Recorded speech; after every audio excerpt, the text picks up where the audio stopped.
是谁给华妃故意送了皇贵妃服饰？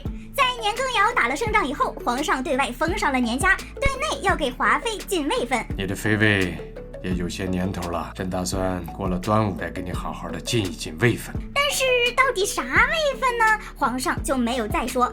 这时华妃的内心戏就很丰富了，尤其是看到皇贵妃的衣服之后，那是开心的炸开了花呀。但是后来的圣旨只是封贵妃，不是皇贵妃，华妃就当初有多开心，现在就有多尴尬。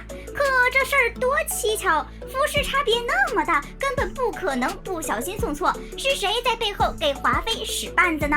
我们分析一下华妃在得知自己要进位分之后的活动轨迹。华妃知道自己要进位分以后，就开始在皇后面前嘚瑟，还在众妃嫔面前揭皇后的伤疤，跟皇后说：娘娘当初从侧福晋扶正为福晋之时，想来也是由侍妾们这样进贺过来的吧。这个时候皇后明显不大高兴，皇后不高兴，华妃就更嘚瑟了呀，十分得意的扬起小脸，问皇上会赏赐什么位分给她。皇后就说了句：妃位之上便是贵妃，贵妃之上便是皇贵妃，皇上圣心大致如此。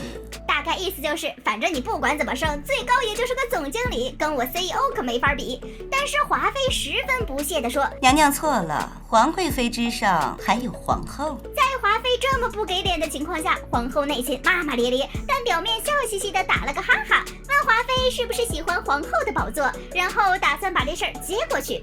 但是华妃居然不依不饶的在众人面前讲起了故事。这个时候雍正连小蝌蚪都不是切错了，这不是华妃说的，华妃说，从前顺治爷的董鄂皇贵妃在时，博尔济吉特皇后连立足之地都没有。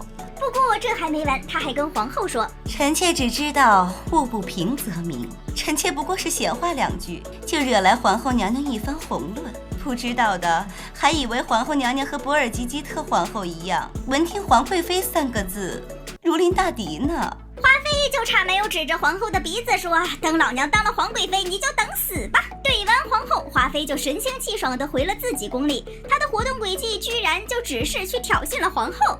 然而经过这么一番争执，华妃是开心了，但是我们宜修肯定不开心呀。于是当天晚上就启动了头风发作模式，就这么巧，太医都被年羹尧请走了，这个事儿搞得满宫皆知。然后第二天上午，华妃刚刚精心给亲爱的老公摆好早饭，就收到了皇贵妃的符旨，而且来送衣服的人还说是上头的公公吩咐的。上头公公吩咐，奴才只是奉命而为。上头的公公，注意这句话是关键，好像大权在握的公公就只有苏培盛和江福海了吧？但是后宫的事一般是皇后在打理，所以很有可能那个上头的公公指的就是江福海。但皇上明明看到给华妃的衣服送错了，为什么不告诉他？当时华妃拿到皇贵妃符旨的时候，皇上就在她的身后，为什么不告诉华妃这衣服送错了呢？所以这么看来，这事儿皇上也知道，只是默许了这件事情的发生，这就是幕后大佬的阴险了。我们再来复盘一下当时前朝的情况，年羹尧的儿子年父立了功，皇上一看到奏折就去华妃宫里吃饭了，但是华妃说：一大早便有捷报传进来，臣妾也为年父高兴，年父这孩子出战告捷，臣妾高兴了一上午，而且还非要皇上给自己侄子封个爵位啥的，皇上当场黑脸。然而更大的惊喜还在后面，等皇上吃完饭回去，看到年羹尧请封赏的折子后，他的脸就更黑了。这代表什么？这不是赤裸裸的宫内外勾结吗？也太不把老子当回事了。本来皇上在甄嬛怀孕的时候就说：不过你父亲做了言官，以后有些事情做起来就更方便了。在这个时候，皇上其实就有了扳倒年家的心思，再加上甄嬛的耳边风。欧阳公说，小人同立之时，暂相党引成为朋党，等到建立而争先，或力尽而教书时，则互相贼害。这林林总总的事情一回想，皇上觉得年家肯定是不能多留了，所以故意给华妃送错衣服这个事情就是皇上默许的。你看华妃正在享受奉承和喜悦的时候，皇上其实就站在一边，脸色阴沉的暗中观察，还一副果真如此的样子，让人一看就知道这事儿是他暗中默认的。故意给华妃送错衣服，不仅是皇上和宜修的联手，背后推手还有别人。在华妃接完了圣旨之后，他只留下了曹贵人。曹贵人出言安慰华妃的时候，说了这么一句话：皇上总得顾及皇后的颜面，还要顾及皇太后。明明太后从头到尾连面都没有露，为什么这里非要 Q 一下太后呢？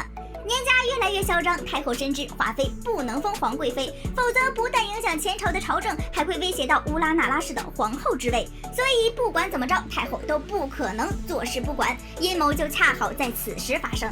苏培盛说过，那件皇贵妃的符制是前朝的，前朝的东西，皇后让人往外拿，势必会引人注意，所以这个东西是太后拿出来的。太后只需吩咐下去，把那件皇贵妃的符制拿出来晒一晒，宜修马上就 get 到了信息量，自然就知道该怎么做。而皇上那边呢，正想试探一下华妃的野心，皇后这个举动正合他意，自然也不会说什么。所以给华妃送错的那件皇贵妃服饰，是在皇上的默许的情况下，太后拿出来被宜修送给了华妃。好一个连环套啊！可怜我华妃被这么几个人玩得团团转呐！好了，本期视频就到这里啦，喜欢我就给我点小心心呐，下期再见喽！